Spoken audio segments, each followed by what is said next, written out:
ഈശോയിൽ പ്രിയപ്പെട്ട സഹോദരങ്ങളെ, സാംസച്ചൻ വീണ്ടും ഒരു ചെറിയ വീഡിയോ ആയിട്ട് നിങ്ങൾ മുമ്പ് വരികയാണ്. റീൽസൊക്കെ നിങ്ങൾ കാണുന്നുണ്ട്. നിങ്ങളെല്ലാം ഈശോ അനുഗ്രഹിക്കും.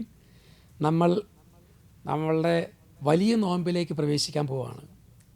അടുത്ത തിങ്കളാഴ്ച വിഭൂതിയാണ്.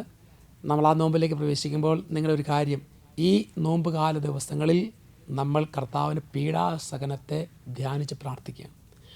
അതിന് നമ്മുടെ തലമുറകളെ വിശദീകരിക്കാൻ വേണ്ടി അച്ഛനൊരു സ്പെഷ്യൽ പ്രാർത്ഥന ചെയ്യുന്നുണ്ട്. അത് കുരിശിൻ്റെ വഴി കർത്താവിൻ്റെ പീഡാസഹനത്തെ ധ്യാനിക്കുക മാത്രമേ ഉള്ളൂ. നിങ്ങൾ അത് ചിലപ്പോൾ ഇരിക്കുമ്പോൾ നിങ്ങൾക്ക് ചിലപ്പോൾ ഒരു ഉറക്കം വരുന്ന പോലെയൊക്കെ തോന്നും. പക്ഷേ അത് ശരിക്കും നിങ്ങൾ ചെയ്യുക. അനേകർക്ക് കഴിഞ്ഞ് ഒത്തിരി സാക്ഷികൾ അച്ഛനടുത്ത് പറയുന്നുണ്ട്. ഈ പരിഹാര പ്രാർത്ഥനയ്ക്ക് വഴി ദൈവത്തിന് അനേകർക്ക് വീട്, കല്യാണം, അതുപോലെ ചില തലമുറകളിൽ നിന്ന് ഇങ്ങനെ എന്താ പറയുക, പല വിധത്തിൽ ഇവിടെ നമുക്ക് ചിന്തിക്കാൻ പറ്റാത്ത പൈശാചിക ആക്രമണം എന്നെല്ലാം രക്ഷിച്ച കാര്യങ്ങൾ അച്ഛനോടൊന്ന് പറയുന്നുണ്ട്. അതുകൊണ്ട് തന്നെ വീണ്ടും അച്ഛനെ ഉള്ളിൽ പ്രാർത്ഥിച്ച് അതിൽ ഈ പരിഹാര ദിനങ്ങളിൽ തന്നെ നോമ്പ് കാലത്ത് തന്നെ നമുക്കത് പ്രാർത്ഥിക്കാം.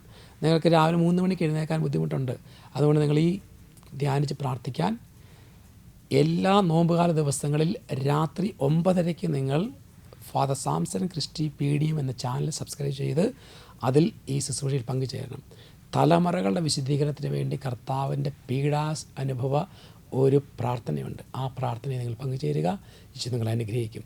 ഇത് അനേകം പേരെ അറിയിക്കണം. അത് മാക്സിമം നിങ്ങളത് കൂടി പ്രാർത്ഥിക്കണം. കർത്താവ് നിങ്ങളെ അനുഗ്രഹിക്കും. തലമുറകൾ വിശദീകരിച്ച് നിങ്ങൾ വിടുതൽ പ്രാപിക്കണം. എല്ലാവരും ഈശോ അനുഗ്രഹിക്കട്ടെ, ഇപ്പോഴും എപ്പോഴും എന്നേക്കും. ആമേൻ.